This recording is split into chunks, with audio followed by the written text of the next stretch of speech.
우리가 수련회를 갔다 오니까 가을이 갑자기 도래했습니다. 너무나 좋은 날씨고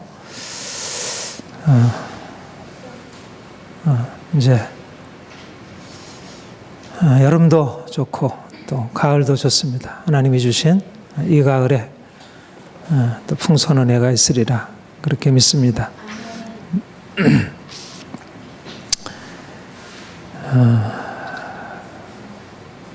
오늘 우리가 몇 번 이제 살펴봤던 고린도전서 7장 부르심 받은 그 부르심 그대로 지내라 말씀을 가지고 하나님이 우리를 불러내셨다는 것, 우리를 부르셨다고 하는 것이 어떤 의미를 지니고 있는지 살펴보기를 원합니다.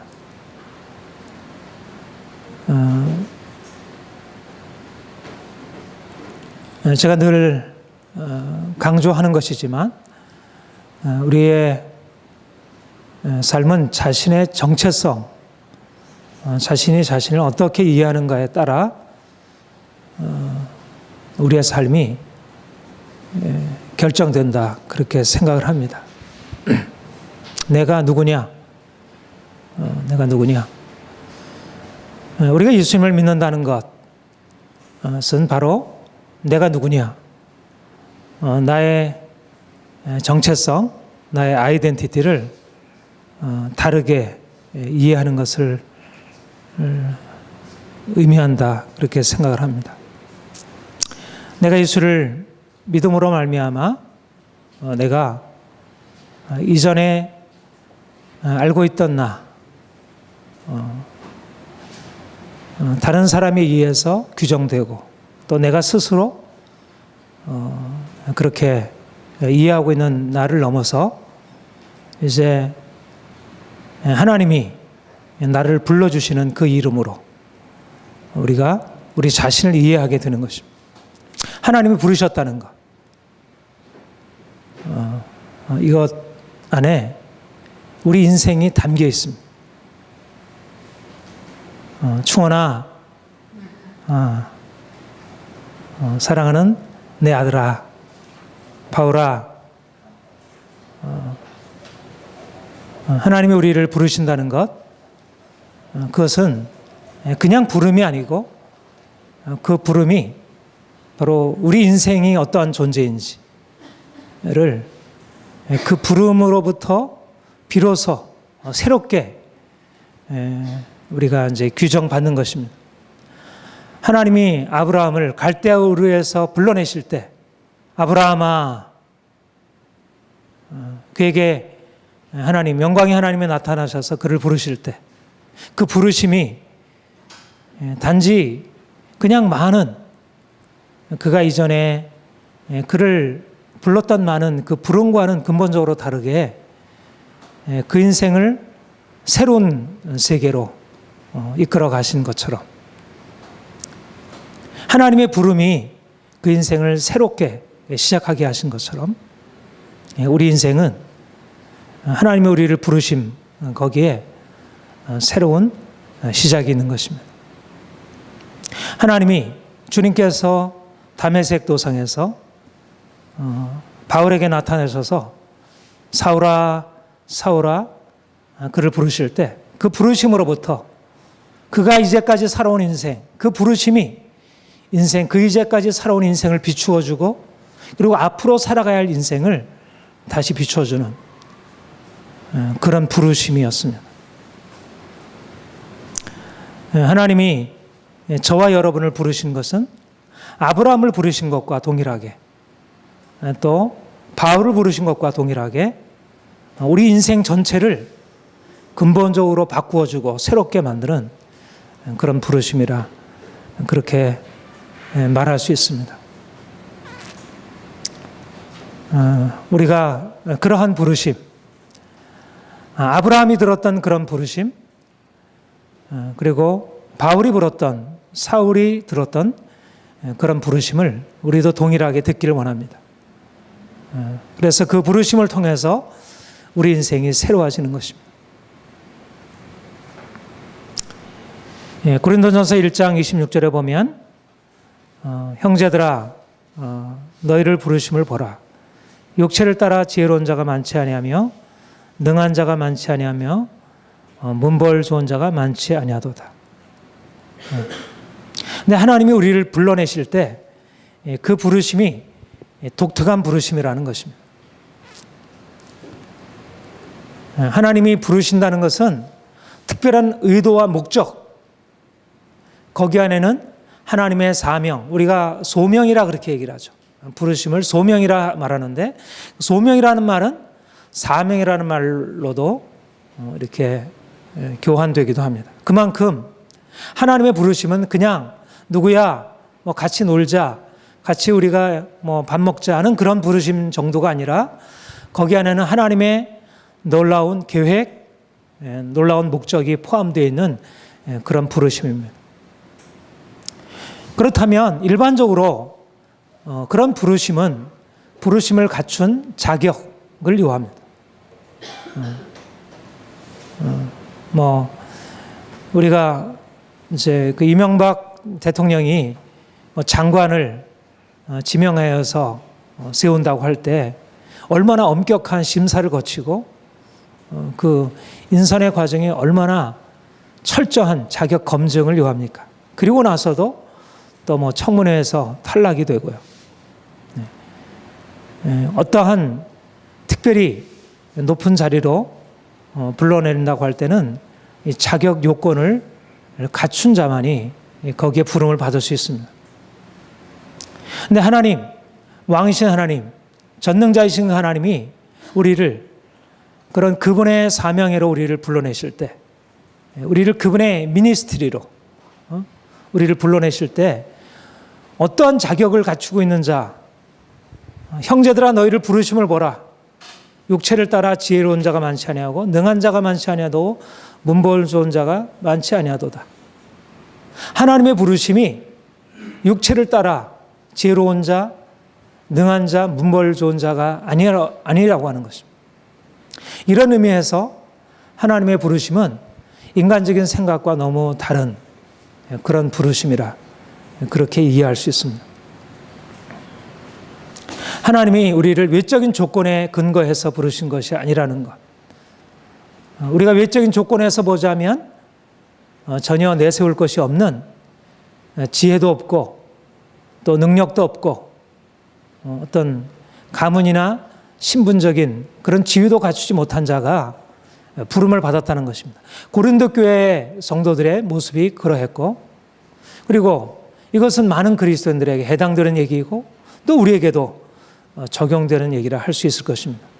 육체를 따라 지혜 있는 자가 많지 아니하고 능한 자가 많지 아니하고 문벌 좋은 자가 많지 아니하도다. 그런데 이 말은 어떤 객관적인 사실, 하나님께 부름받은 그 하나님의 백성들이 인간적으로 그렇게 특별히 뛰어난 것이 없다는 그 객관적인 사실을 말하는 것이기도 하지만, 여기에 중요한 하나님의 부르심의 특성, 하나님의 부르심은 어떤 특성을 가지고 있는지를 보여준다는 것입니다. 바로 그것은 보통 인간적으로 누군가를 불러 택해서 그로 하여금 어떤 일을 맡겨서 행하게 할 때는 외적인 자격을 갖추고 있는 자를 불러서 그에게 맡긴다고 하면, 하나님이 우리를 불러내어서 그분의 위대한 일을 섬기게 하실 때 그런 외적인 자격 조건에 근거해서 불러 그에게 그것을 맡기는 것이 아니라, 그런 외적 조건과 상관없이, 아니 그 외적 조건에 오히려 좀 너무 크게 장애가 되는 것처럼 보이는 그런 특성을 가지고 있는 사람을 불러 세운다는 것. 다시 말하면 우리의 인간적인 조건, 세상적인 조건은 우리가 하나님과의 관계에 있어서, 또 하나님이 우리를 불러 세우셔서 그분의 목적을 이루는 데 있어서 크게 상관되지 않는다는 것입니다. 여기에서 우리는 우리 자신을 다시 이해하게 되는 것입니다. 우리가 보통 우리 자신의 정체성으로 이해하는 것은 우리의 육체적인 조건들입니다. 우리의 지혜, 우리의 능력, 우리의 신분, 우리의 지위, 우리의 가지고 있는 여러 가지 많은 외적인 조건들이 우리 자신을 이해하는 중요한 것들입니다. 그런 것에 의해서 우리가 자신을 긍정하기도 하고 부정하기도 하고 근심하기도 하고 거기에 대해서 만족해하기도 하고 우리 모든 사람이 다 말하자면 육체를 따라서 자신의 인생을 살아가고 있습니다. 그런데 하나님께서 우리를 부르시는 그 부르심을 통해서 우리 자신은 새로운 것을 보게 되는 것입니다. 내가 가지고 있는 인간적인 조건이 하나님과의 관계에 있어서 그가 나를 불러내시는 데 있어서 그가 나를 부르시고 그분의 목적을 이루어가는 데 있어서 결정적인 것이 아니구나. 그것이 중요한 것이 아니구나. 내가 가지고 있는 인간적인 연약함, 내가 돈이 없고 내가 정서적으로 그렇게 건강하지 못하고 내가 지적으로 그렇게 뛰어나지 못하고 관계에 있어서 그렇게 많은 사람들에게서 사랑과 존경을 받지 못하고 분명히 우리의 연약함이고 문제이긴 하지만 그러나 하나님이 우리를 부르실 때 그것이 장애가 되지 않는다는 것. 우리가 인간관계 속에서는 그것이 큰 장애가 되고 많은 사람들에게 그것 때문에 우리가 다가갈 수 없고 사람들이 우리를 그것 때문에 무시하기도 하고 그런데 하나님이 우리를 부르심에 있어서 그가 우리를 불러내셔서 그분과 관계를 맺게 하시고 그분의 일을 맡기기는 데 있어서 그것이 전혀 상관이 되지 않는다는 것. 여기에 놀라운 부르심의 비밀이 있는 것이고 여기에 놀라운 복음의 핵심이 놓여 있는 것입니다. 우리가 이것을 통해서 내가 누구인가? 내가 만약 누구인가를 내가 가지고 있는 인간적인 조건에서 찾는다면 내가 가지고 있는 돈과 내가 가지고 있는 지위와 사람들로부터 받는 인정과 칭찬에서 내 자신을 찾는다면 내게 결여된 것 때문에 나는 스스로 자신을 비참하게 여기고 스스로 자신을 부끄럽게 여기고 그것을 바꾸려고 그런 어떤 조건을 바꾸려고 애쓰고 노력할 수밖에 없지 않겠습니까? 그러나 하나님이 우리를 부르시는 부르심이 그런 외적인 조건에 달려있지 않다는 것. 그의 부르심은 오히려 약한 자를 부르시고 병든 자를 부르시고 그는 세상에서 멸시받는 자를 불러내셔서 그분의 목적을 향해서 나아가게 하시는 것입니다. 이것은 태초부터 마지막에 이르기까지 하나님의 행하시는 기이한 그래서 사람들이 하나님의 일을 제대로 측정하지 못하고 걸려 넘어지는 것입니다. 모든 사람들은 외적인 조건에 의해서 선택하고 그것에 따라서 자기 자신을 긍정하고 부정하고 근데 하나님이 그런 인간적인 상식적인 이성적인 것을 무너뜨리시고 그렇게 달리 행하시고 있는 것입니다. 우리는 누구인가? 우리는 외적인 조건에 의해서 자신을 규정할 것이 아니라는 것입니다. 내가 돈을 가지고 있지 못한 가난한 사람이다. 나는 병든 사람이다. 이게 우리의 정체성이 아니라는 것입니다. 나는 병든 자이고 나는 가난한 자이지만 하나님이 나를 불러내신 하나님의 자녀이고 나는 하나님의 은혜 아래서 존귀한 자가 되었다는 것. 그것이 나의 정체성이고 거기에서 나는 내 인생을 긍정할 수 있는 것입니다. 내가 가지고 있는 연약함에서 벗어나려고 발버둥치고 늘 그것을 가리워야 하고 그것을 숨겨야 하고 뭔가 그런 것처럼 해야 하는 그게 얼마나 인생을 힘들게 만듭니까? 사실상 우리의 인생의 고통과 불행은 우리가 우리 자신을 받아들일 수 없다는 사실에 있습니다. 우리가 가지고 있는 육체적인 것을 가지고 자신을 규정하고 다른 사람에 의해서 그렇게 평가되기 때문에 자기 자신이 있는 그대로 받아들이기가 너무 어려운 것입니다. 그래서 뭔가 다른 사람처럼 되어야 하고 뭔가 내 아닌 모습을 억지로라도 지어 보여야 하는 그것이 바로 우리의 슬픈 인생이라 할 수 있습니다. 그런데 하나님이 우리를 불러내실 때 우리를 그런 외적인 조건에 의해서 불러내신 것이 아니고 그것과 상관없이 그분의 사랑과 그분의 능력으로 우리를 부르셨다는 사실을 우리가 알게 될 때 우리가 우리의 모든 상황 속에서 우리가 감사할 수 있고요. 우리가 자기 자신을 용납할 수 있는 것입니다. 우리는 이런 의미에서 이전의 관점으로부터 계속적으로 좀 벗어나는 게 필요합니다. 사실 이 설교는 제가 늘 하는 설교입니다. 여러분들에게 이 설교는 어떤 설교 때마다 다 들어가진 않지만 아무튼 저의 고정적인 레퍼토리입니다. 그런데 사실상 그렇게 쉽게 우리의 관점이 잘 바뀌지 않는 것입니다. 우리가 이 세상 속에서 살아가면서 여전히 우리는 또다시 여전히 하나님의 사랑을 받고 있다고 하는 그 사실을 우리가 들으면서 그 사실에 대해서 또 감사하면서도 여전히 현실 속에 들어가면 또 세상적인 가치관에 따라서 자신을 부끄러워하고 뭔가 자신을 바꾸려고 하는 그런 씨름.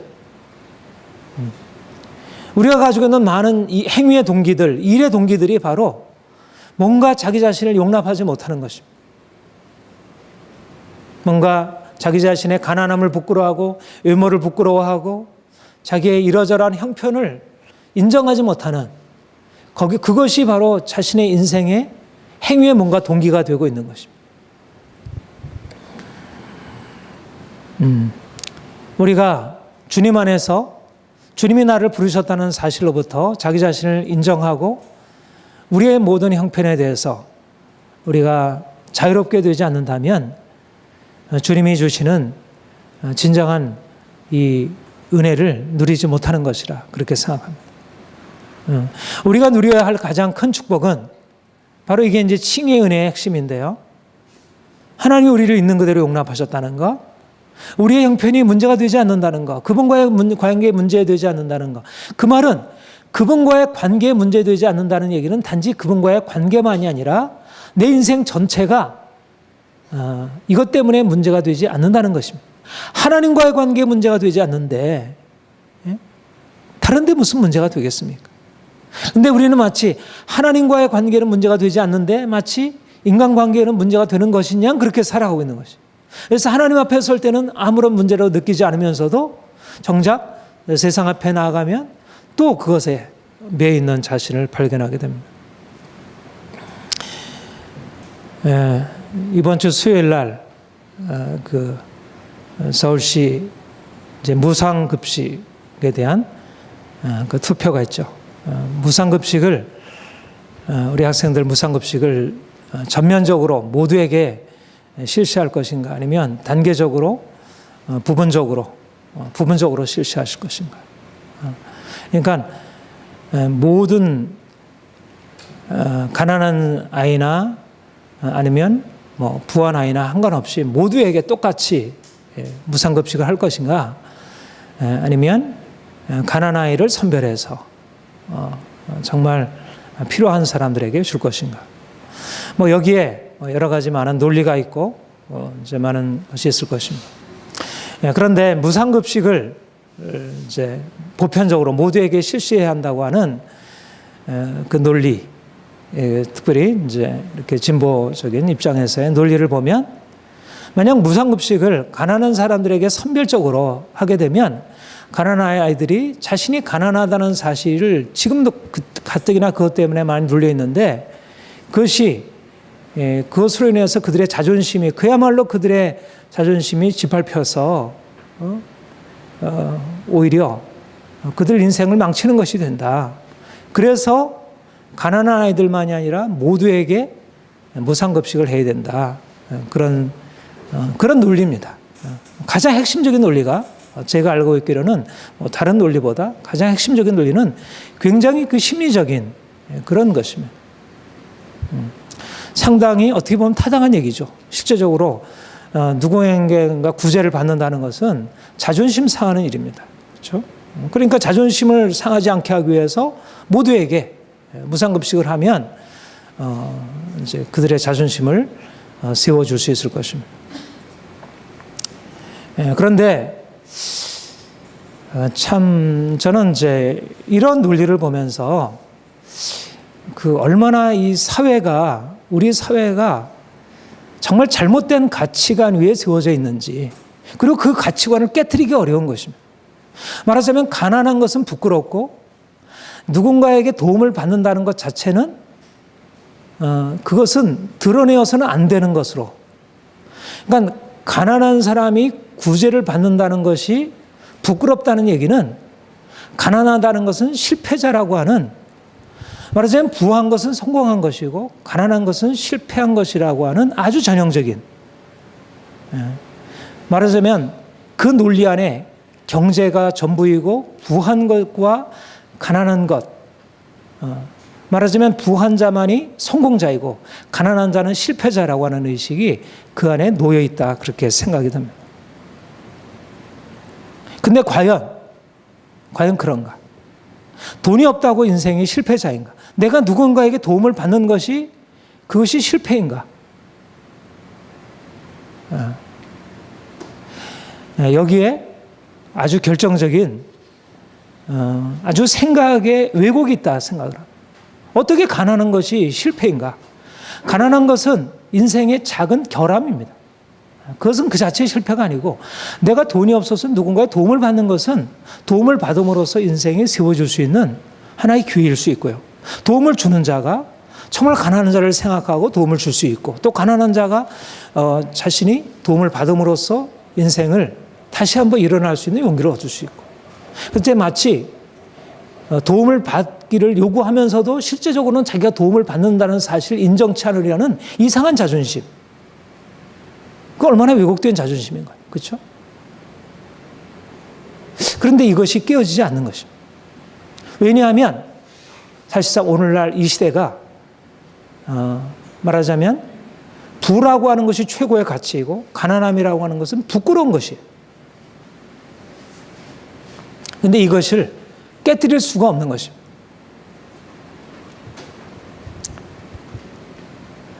그런데 주님이 우리에게 말씀하는 것은 가난한 것이 부끄러움이 되지 않는다는 것입니다. 너 육체를 따라 부르심을 보라. 너 육체를 따라 지혜 있는 자가 많지 아니하고 능한 자가 많지 아니하고 문벌 좋은 자가 많지 아니하다. 하나님이 우리의 연약함, 우리의 가난함, 우리의 병듦, 그것을 부끄러움으로 말씀하지 않는다는 것이. 우리가 주님을 믿음으로 말미암아 얻게 되는 놀라운 변화는 뭐냐면, 우리의 인생의 외적인 조건이 우리를 좌우하지 않는다는 것.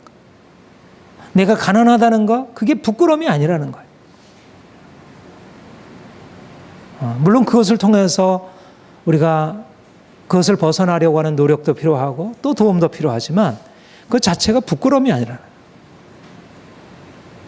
그럼에도 불구하고 우리는 하나님의 사랑받는 자녀가, 우리가 이 세상에 살면서 여전히 세상 사람들처럼 동일하게 세상적인 외적인 조건에 의해서 자기를 규정하고 자기 의무에 따라서 자기를 부끄러워하고 자기의 부의 정도에 따라서 자기를 부끄러워하고 그런 삶으로 인생을 살아가는 것이 아니라 이제 주님 안에서 자기를 긍정하고 그래서 자신의 연약함을 용납하고 자유케 되는 것입니다. 이것이 바로 그리스도인이 이 땅에 살아가면서 나타내 보여줄 그것이 빛인 거예요. 우리가 부자가 되어서 다른 사람들을 섬기는 것, 그보다 더 귀한 빛은 내가 가난함에도 불구하고 내가 가난함을 부끄러워하지 않는 것, 내가 마땅히 부끄러워할 사실에서 내가 부끄러워하지 않을 수 있는 것. 그 안에는 뭐가 담겨 있느냐면 내가 그보다 더 놀라운 것을 발견하는 것입니다. 내가 하나님을 만난 것입니다. 예수 그리스도라는 그 놀라운 분을, 그 실제를 만난 것입니다. 그분의 사랑이 우리에게 전달된 것이고 우리의 존재를 새롭게 발견하게 된 것입니다. 여러분, 우리 교회가 지금 오늘 설교도 사실은 이 초점보다 오히려 더 나아간 초점이긴 하지만 먼저 우리에게 주어져 있는 이 보이지 아니하는 하나님의 사랑과 그의 은혜와 그의 축복과 눈으로 나타내고 행언할 수 없는 이 엄청난 것을 우리가 가지고 있다는 것. 우리가 육체적으로 어떤 조건에 있다 할지라도 우리는 이미 부요한 자가 되었고 우리는 이미 하나님의 축복 안에 놓여 있다는 것. 이것을 우리가 붙들고 나가야 합니다. 이 점에서 더 분명하게 서 있어야 합니다. 우리가 세상에 들어가려고 하면 여기에 견고하게 서 있어야지. 그래야지 세상과 대결할 수 있고 그래야지 세상을 섬길 수가 있습니다. 여전히 세상적인 가치관에 의해서 자기를 규정하게 되면 지속적으로 세상 앞에 종노릇할 수밖에 없습니다. 사실 오늘 본론은 이제 이것과 좀 다른 차원의 것을 말씀드리려 합니다. 부르심을 받은 그대로 지내라. 본문에서 바울이 부르심에 대해서 고린도전서 1장 26절에서는 부르심을 받은 우리의 조건이 어떠한 조건 속에서 부르심을 받았는지 그리고 그 조건이 크게 문제되지 않는다는 것. 그런데 사실 오늘의 본문도 같은 맥락입니다. 육체를 따라 있는 너희의 조건이 그렇게 중요하지 않다는 것을 가르치는 맥락입니다. 그러니까 고린도전서 1장 26절의 말씀이나 고린도전서 7장 17절 이하의 말씀은 사실은 같은 맥락에 서 있습니다. 그런데 강조점이 좀 다른 것입니다. 그래서 오늘 여러분들에게 어떻게 우리가 육체를 따라 자기를 이해하지 않으면서 어떻게 육체를 긍정할 수 있는지. 사실상 우리에게 있어서 핵심은 바로 우리 이 땅의 삶 가운데 우리가 그렇게 붙들려 살아가고 있는 삶을 어떻게 부정하고 그것을 넘어설 수 있으며 또 어떻게 그 안에서 자기 자신을 긍정하고 살아갈 수 있는지 이게 중요한 것입니다.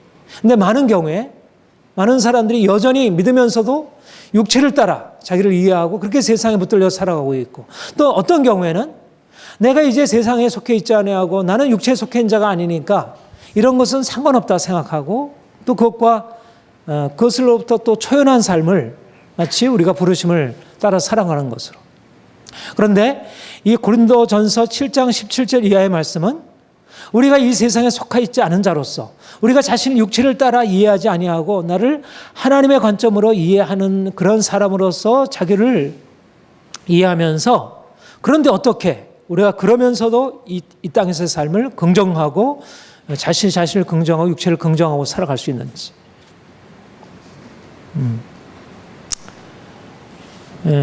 각 사람은 부르심을 받은 그 부르심 그대로 지내라. 고린도전서 1장 20절 말씀.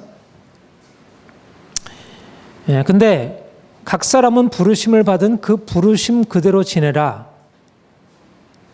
이 말은 부르심 그대로 지내라는 말이 무슨 말인가? 좀 그 의미가 정확하게 전달이 안 돼요. 근데 이제 영어 우리 NIV 그 번역을 보면 each one should remain in the situation which he was in when God called him.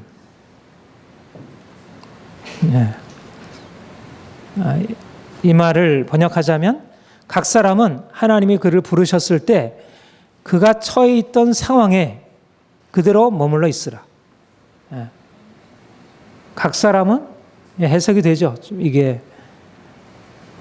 좀 우리말로 표현하기가 쉽지가 않죠. 하나님이 그를 부르셨을 때 그가 처해 있던 상황에 머물러 있으라. 그러니까 보다 의미가 좀 저는 정확해져. 각 사람을 부르심 받은 그 부르심 그대로 지내라. 부르심 그대로 지내라는 말이 좀 의미가 선명하지 않잖아요. 그런데 그가 부르실 때 있었던 그 상황에 그대로 머물러 있어라. 그러니까 내가 할례자로서 부르심을 받았으면 내가 할례자로 그대로 머물러 있고 내가 무할례자로 있을 때 부르심 받았으면 무할례자로서 그대로 머물러 있고 내가 할례자로 부르심을 받았는데 이제는 내가 예수를 믿었으니까 내가 이제는 더 이상 할례자로서 머물러 있지 말아야지. 내가 무할례자가 되어야지. 내가 이방인처럼 되어야지. 그렇게 될 필요가 없고 또 무할례자 이방인으로 부름받았는데 이제 내가 하나님을 믿게 되었으니까 율법을 따라서 내가 할례를 받고 유대율법을 지켜 행해야지. 그렇게 할례자가 될 필요가 없다는 것입니다. 무할례자로 부르심을 받았으면 무할례자로 그대로 있고, 할례자로 부르심을 받았으면 할례자로 그대로 있고, 종으로 부르심을 받았으면 종으로 그대로 있고, 자유자로 부르심을 받았으면 자유자로 그대로 있고, 여자로 부르심을 받았으면 여자로 그대로 있고, 남자로 부르심을 받았으면 남자로 그대로 있고, 자신이 가지고 있는 그러한 특성을 그대로 유지하고, 왜냐하면, 근데 왜 그렇게 했냐면, 왜 그렇게 한다고 중요하냐, 왜 그렇게 하는 게 중요하다고 그랬냐면, 거기 뭐냐면 19절에 할례 받는 것도 아무것도 아니요, 할례 받지 아니하는 것도 아무것도 아니로되.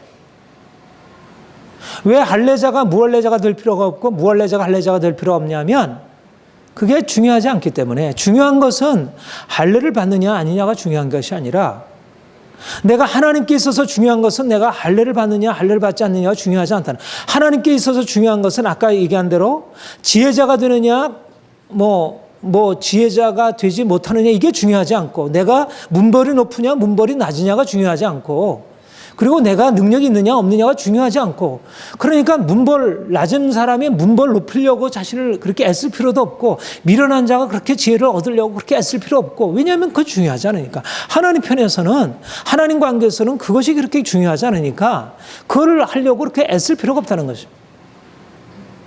여러분, 우리 믿음 생활에서 바로 중요한 것이 바로 이 우선순위, 중요한 거, 하나님께서 중요한 것이 무엇이고 하나님께서 별로 중요하지 않게 여기시는 것이 무엇인지를 분별하는 것입니다. 우리가 예수를 믿음으로 말미암아 이 중요한 것과 중요하지 않은 것을 구분하는 것, 바로 그 구분 속에서 인생이 정리가 되는 것입니다. 예수를 믿지 않는 사람들은 너무나 많은 것을 가지고 있지만 제대로 구분이 안 돼서, 말하자면 제대로 정돈이 안 되는 거예요. 수납이 안 돼 있고, 이게 질서가 안 잡혀져 있는 거예요. 온통 어지럽혀 있는 거예요. 다 많긴 많지만. 그런데 우리가 예수를 믿음으로 말미암아 중요한 것과 중요하지 않은 것을 구분하게 되는 거예요. 정말 중요한 것은 뭐냐면 하나님을 만나는 게 중요하고, 그분의 말씀을 따라 살아가는 게 중요하고, 하나님의 계명을 지키는 게 중요하고, 중요하지 않은 것을 붙들고 그것을 중요한 것이냐.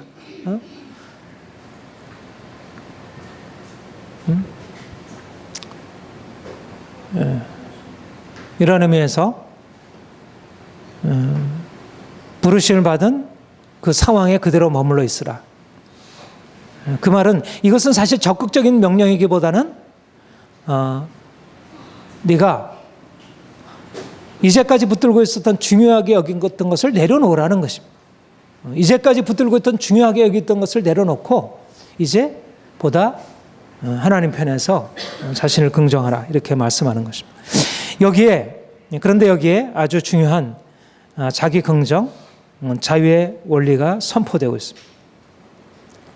저는 이 고린도전서 7장 17절부터 24절 이 본문이 특별히 오늘날 이 시대에 있어서 아주 중요한 본문이고, 우리가 이 본문의 의미를 바로 이해하고 우리의 삶에 적용하게 되면 오늘날에 우리의 삶이 그리스도인으로 삶으로써 아주 굉장히 큰 능력을 얻고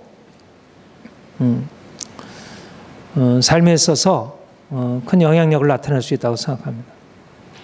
여러분, 우리가 하나님께로부터 부르심을 받았다는 것은 여러 가지 많은 변화를 가져옵니다. 우리가 실제적으로 바뀌어져야 합니다. 우리가 예수를 만남으로 말미암아 인생의 가치관이 바뀌어지게 되고요. 우리가 예수님 만남으로 말미암아 이전에 행하던 많은 죄악된 행실에서 벗어나서 거룩하고 정결하고 깨끗한 삶으로 변화되게 됩니다. 우리의 거짓된 것 벗어버리게 되고, 우리의 욕심과 우리의 잘못된 이제까지의 관점들 벗어버리고, 우리가 거룩하고 흠없는 사람으로 마땅히 변화되어야 할 것이죠. 그렇죠? 부르심은 우리를 그대로 지나게 하지 않고 우리를 바꿔주는 것입니다. 하나님의 부르심은 거룩한 부르심이고, 우리가 이제까지 살던 죄악된 행실에서 벗어나서 이젠 하나님의 자녀로서 거룩한 삶으로 끊임없이 우리는 노력하는 사람들이에요. 우리는 그저 우리 자신에게 머물러 있는 사람이 아니라 이제 하나님의 부르신 부름을 쫓아 행하는, 우리는 달려가는 삶이고요. 그런 의미에서 변화를 추구하는 사람들입니다. 그리고 주님께서 우리를 저주에서 건져내셨다는 사실을 믿고, 우리를 저주에서 건져내시는 그의 능력을 의지하고, 또 저주에서 벗어날 것을 바라보고 주님의 행하실 기적을 우리가 기대하고 나아갑니다. 이런 의미에서 부르심은 우리를 그대로 지나게 하지 않고 뭔가 앞으로 나아가도록 요구하는 것입니다. 그런데 우리가 변화되어야 할 것, 우리가 마땅히 바꿔야 할 것, 우리가 죄에서부터 벗어나야 하고 저주에서 벗어나야 하지만 이것은 우리가 부정해야 할 것입니다. 우리가 그것을 그냥 받아들일 것이 아니고 이것을 우리가 벗어버려야 할 것들입니다. 그러나 하나님이 부리는 부르심은, 어떤 부르심은 그대로 지내라 이렇게 말씀하는 것입니다. 바꿔야 할 것에 대해서 바꾸라 말씀하시고 어떤 것은 그대로 지내라는 것입니다. 여기에 이 그대로 지내라는 말씀 안에, 부르신 상황 안에 그대로 지내라는 말씀 안에 위대한 자유의 원리, 우리 자기 긍정의 원리가 있는 것입니다. 요즘의 말로 하자면 우리가 틀린 것이 아니라 다른 것이다 그렇게 얘기를 하죠. 그렇죠? 틀린 것이 아니야. 틀렸다고 하면 안 돼. 다르다고 해야지. 우리가 요즘 이 포스트 모더니즘의 아주 중요한 구호이고 굉장히 중요한 원리 중에 하나입니다. 굉장히 긍정적인 요소도 있고 굉장히 파괴적인 요소도 있고, 아까 얘기한 대로 우리가 마땅히 그리스도인으로서 바뀌어져야 할 것에 대해서도 틀린 것인데, 죄인데 마땅히 버려야 할 것인데도 틀린 것이 아니라 다른 것이다 이렇게 얘기를 해요. 그것은 생각이 다른 것이지, 존중해야지. 동성애와 이성애는 다른 것이지 틀린 것이 아니야. 얼마나 위험한 얘기입니까? 그러나 한편 또 오늘날의 이런 포스트 모더니즘이 가지고 있는 틀린 것이 아니다 다른 얘기라고 하는 것은 굉장히 진리의 요소를 가지고 있습니다. 이제까지 너무나 많은 것에 많은 사람들이 다른 것인데 그것을 틀렸다고 말한 거예요. 서구적인 가치관을 가지고 동양적인 가치관을 틀렸다 말하고, 어른들의 가치관을 가지고 어린아이들의 관점을 틀렸다고 말하고, 그리고 남자들의 관점을 가지고 여자들의 관점을 틀렸다고 말하고, 다른 것인데 부자들의 관점을 가지고 가난한 자들의 관점을 틀렸다고 말하고, 이것이 이제까지의 너무나 많은 억압과 사람들에게 고통을 가져다 주었어요. 그래서 오늘날 이 포스트 모더니즘의 이 자유의 논리 안에는 굉장히 중요한 복음적인 진리가 들어있다 할 수 있습니다. 그것과 유사한 것입니다. 유사한 것이야. 부르심받은 그대로 지내라고 하는 것은 너 자신의 것을 바꿀 필요가 없다는 것입니다. 다른 사람의 것으로 너 자신의 것을 바꿀 필요가 없다는 것입니다. 자신의 것을 존중하라는 것입니다. 내가 이방인으로 부름받았을 때 이방인으로서의 자신의 정체성을 바꿀 필요가 없다는 것입니다. 내가 유대인으로 부름받았을 때 유대인으로 자신의 정체성을 바꿀 필요가 없다는 것입니다. 내가 여자로 부름받았을 때 여자로서의 정체성을 바꿀 필요가 없다는 것입니다.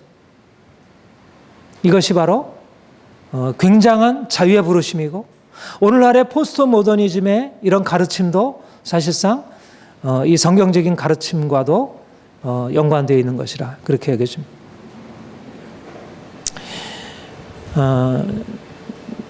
이것을 가난한 자와 연관해서 부자와 가난한 자로 연관지어서 한번 설명을 해보겠습니다.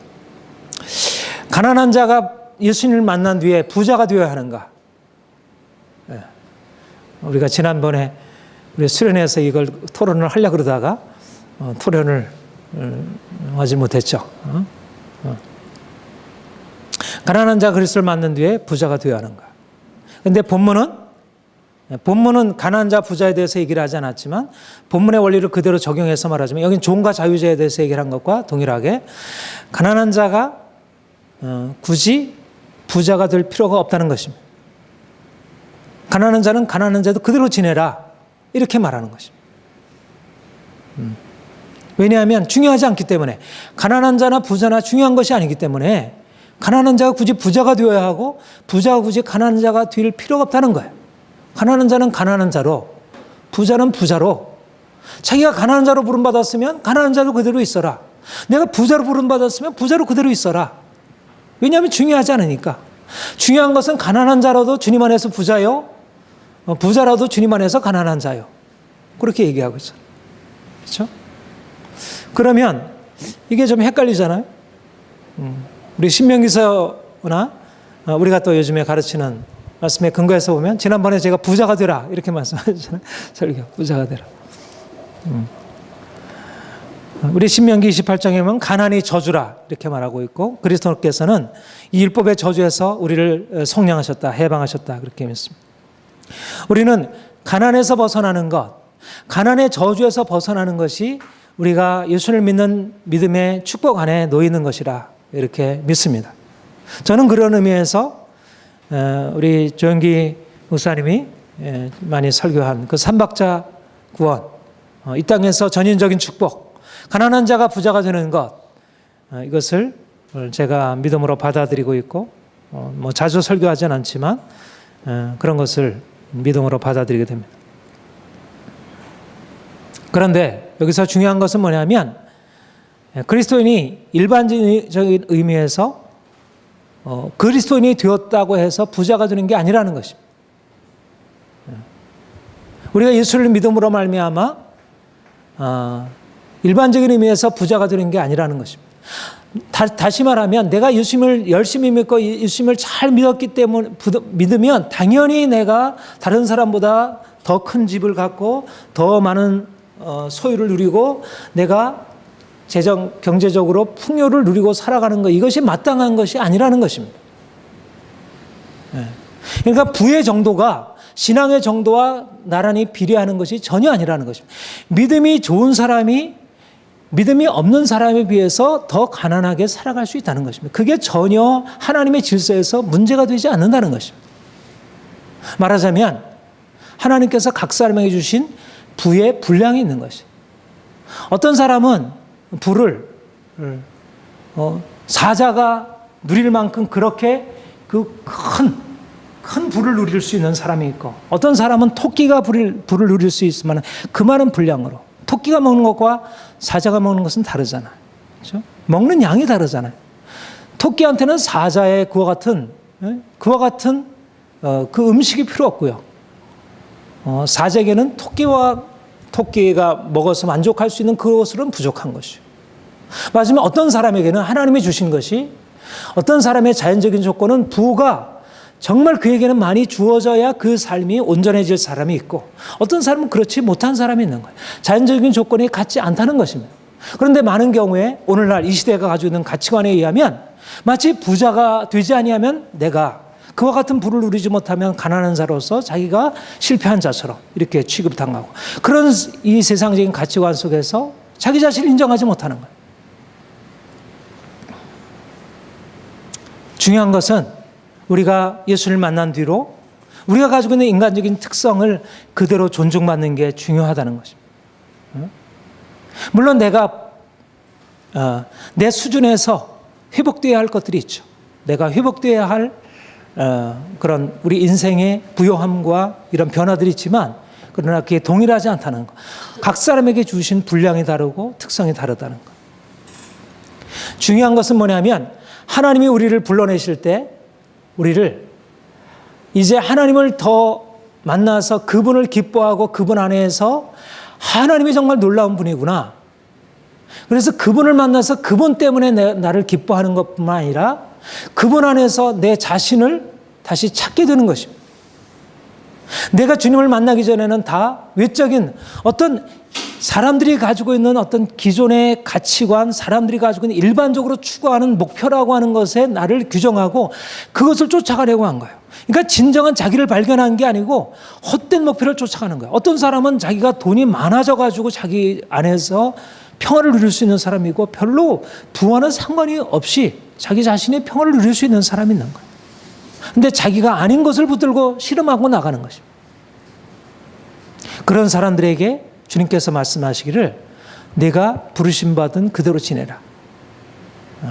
말하자면 우리가 주님을 만나서 주님의 부르심을 경험하게 될 때 우리가 잃어버렸던 자신, 오히려 헛된 것을 추구하고 다른 사람처럼 되려고 했던 그 헛된 자기 자신을 잘못된 것, 헛된 진정한 자기가 아닌 것에서 자기를 찾던 것에서 이제 벗어나서 진정으로 내가, 하나님이 나를 기뻐하시고 내가 나를 기뻐하고, 그래서 진정으로 만족할 수 있는 인생을 우리가 찾아서 거기에서 머물 수 있게 되었다는 것. 이것이 바로 하나님이 우리에게 행하시는 놀라운 기적이고, 여기에 놀라운 변화 역사가 있고, 그래서 우리가 예수님 때문에 행복할 수 있는 것입니다. 우리가 가난해도, 우리 인생에 어떤 문제가 있어도 하나님이 우리를 사랑하신다는 사실 때문에 1차적으로 행복하고, 내가 근데 그 하나님의 사랑 안에서 내 자신을 이제 존중하는 것입니다. 내 자신이 존중되는 것입니다. 이제까지 율법적으로 내가 이걸 해야 돼, 저걸 하지 말아야 돼, 뭔가 이제까지 내가 하고 싶지 않은 것을 억지로 해야 했다면 이제 그런 모든 율법적인 것에서 벗어버리고 그런 종교적인 의무로부터 벗어나서 진정으로 내 자신을 찾아서, 그리고 다른 사람이 억지로 내게 규정해 준 그러한 헛된 자신, 그런 헛된 목표를 내려놓고 이제 주님 안에서 자기 자신을 긍정하면서 살아가는 것이. 여러분, 왜 이렇게 많은 싸움이 있습니까? 사람들이 사실은 자기 자신을 제대로 찾지 못하고 그렇습니다. 헛된 자신을 붙들고 있고 그걸 가지고 막 그것을 얻으려고 씨름하는 거야. 내가 좀 더 돈을 많이 벌어야 돼. 아이들을 좀 더 좋은 대학에 보내야 돼.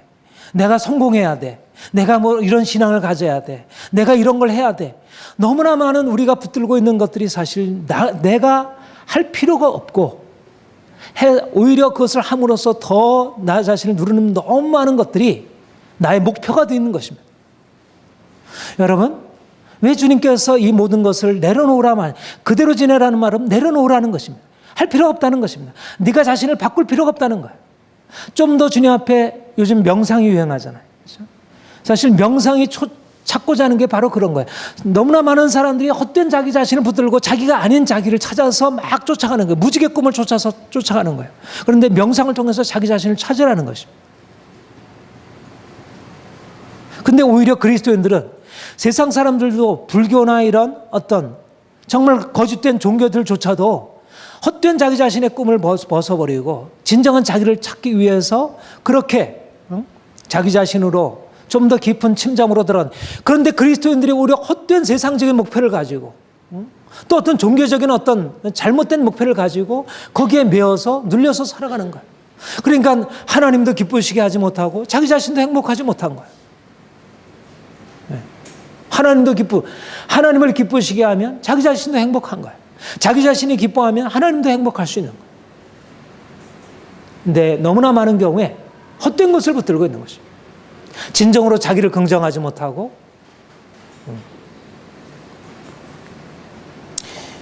저는 우리 성도들이 좀 더 자유로워지기를 원합니다.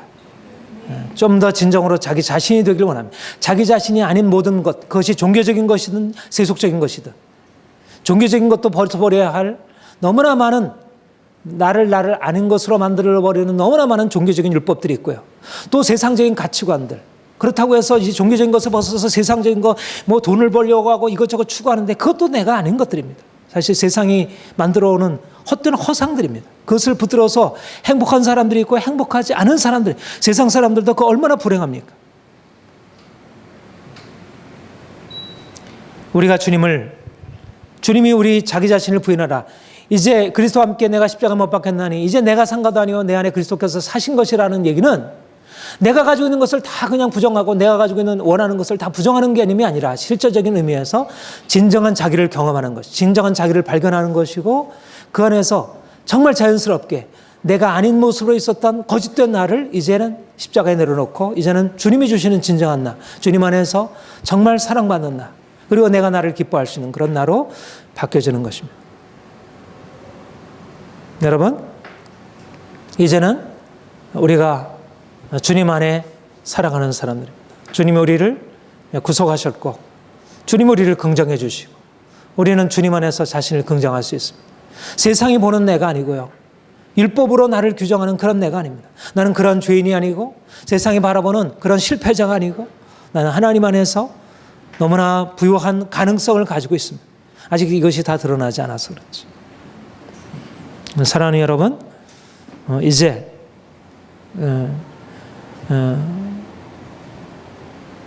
주님 안에서 자신을 긍정할 수 있도록 주님 내게 오셔서 내가 누구인지 주님이 나를 어떻게 보시고 있는지 깨닫게 하시고 진정한 자유와 안식과 평안으로 살아갈 수 있도록 우리가 세상 사람보다 나아야지. 그렇죠? 세상 사람들도 자유로운데 우리 믿는 사람들이 돈이 없다고 가진 것이 없다고 세상 사람들은 불행해서 되겠습니까? 결코 인생은 가진 것에 의해서 그렇게 평가되지 않고 그것에 대해서 행불행이 결정되지 않습니다. 우리가 주님 안에 있다면 주님이 우리를 그분 안에서 진정으로 자유케 하실 것입니다. 이런 자유의 복음이 여러분들의 삶에서 경험되기를 축복합니다. 네, 기도하겠습니다. 하나님 아버지 감사합니다. 우리가